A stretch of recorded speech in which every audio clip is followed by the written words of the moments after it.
তোমার যদি মানবতাই না থাকে তাহলে তুমি কি ধর্মের মানুষ? তোমার যদি মানবতাই না থাকে তাহলে তুমি কিসের হিন্দু, কিসের মুসলমান? তোমার অন্তরে যদি মানবতার কাণ্ড জ্ঞান না থাকে তাহলে তুমি হিন্দু হয়েই কি হবে আর মুসলমান হয়েই কি হবে? তোমার অন্তরে মানবতা ধর্ম নেই, তুমি কি হিন্দু ধর্ম পালন করবে? তোমার অন্তরে মানবতা ধর্ম নেই, তুমি কি মুসলমান ধর্ম পালন করবে? মুখ দিয়ে শুধু বললে হবে না আমি হিন্দু, আমি মুসলমান।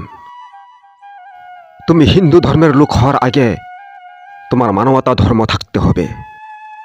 তুমি মুসলমান ধর্মের লোক হওয়ার আগে তোমার মানব ধর্ম থাকতে হবে। তারপর গর্ব করে বলো যে আমি এক সচ্চা হিন্দু, আমি এক সচ্চা মুসলমান। হিন্দু মুসলমান ধর্ম পরে, মানবতা ধর্ম আগে। যে মানবতা ধর্ম পালন না করে শুধু হিন্দু ধর্ম পালন করে কিংবা মুসলমান ধর্ম পালন করে, সেই ধর্মের কোনো মূল্য নেই। যদি মানবতা ধর্ম না থাকে তাহলে হিন্দু হলেও নরকে যেতে হবে, মুসলমান হলেও জাহান্নামে যেতে হবে।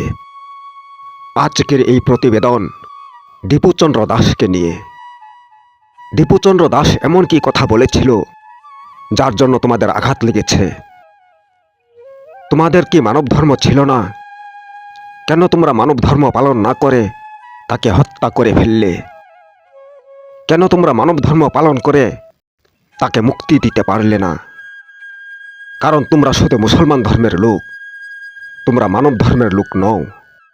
তোমরা শুধু মুসলমান ধর্ম জানো, মানব ধর্ম জানো না। মনে রেখো, মানব ধর্মই শ্রেষ্ঠ ধর্ম। তারপর তুমি হিন্দু কি মুসলমান, বৌদ্ধ কি খ্রিস্টান, শিখ কি জৈন, সেটা পরে। আগে মানব ধর্ম পালন করো, তারপর বুক থাপড়ে জোর গলায় বলো যে আমি গর্বিত, আমি হিন্দু। আগে মানব ধর্ম পালন করো, তারপর বুক থাপড়িয়ে জোর গলায় বলো যে আমি গর্বিত, আমি মুসলমান। শুধু হিন্দু হলেই হবে না, মুসলমান হলেই হবে না। তোমার মধ্যে যদি মানব ধর্মই না থাকে, তোমার মধ্যে যদি মানব ধর্ম থাকতো তাহলে আজ তুমি মুসলমান দীপু দাসকে পুড়িয়ে মারতে না। তোমার মধ্যে যদি মানব ধর্ম থাকতো তাহলে আজ তুমি হিন্দু দীপু দাসকে অবশ্যই বাঁচাতে পারতে। সেদিন কেন এগিয়ে আসলে না তুমি হিন্দু দীপু দাসকে বাঁচাতে? কারণ তোমার মধ্যে যে মানব ধর্মই নেই। আর তুমি মুসলমান, সেদিন কেনই বা দীপু দাসকে জ্যান্ত পুড়িয়ে মেরেছ? তোমার মধ্যেও মানব ধর্ম নেই। আরে হিন্দু, আরে মুসলমান, ধর্ম নিয়ে বিবাদ করো, ধর্ম নিয়ে আরেক ধর্মের মানুষকে হত্যা করো, ধর্ম নিয়ে নিজের ধর্মের ভাইকে বাঁচাতে পারো না। তোমরা কিসের হিন্দু, কিসের মুসলমান? আজ আমি হিন্দু মুসলমান সবাইকে বলছি, দীপু দাস কি অপরাধ করেছে, কি করেনি সেটা আমি জানি না, কিন্তু দীপুর থেকে বেশি অপরাধী তুমি বাংলাদেশের মুসলমান। দীপুর থেকে বেশি অপরাধী তুমি বাংলাদেশের হিন্দু।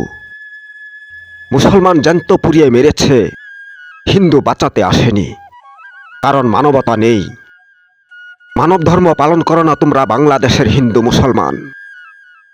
আরে বাংলাদেশের মানুষ, তোমরা ধর্ম নিয়ে হিংসা করো না, ধর্ম নিয়ে বিবাদ করো না, ধর্ম নিয়ে আরেক ধর্মের মানুষকে হত্যা করে ফেলো না।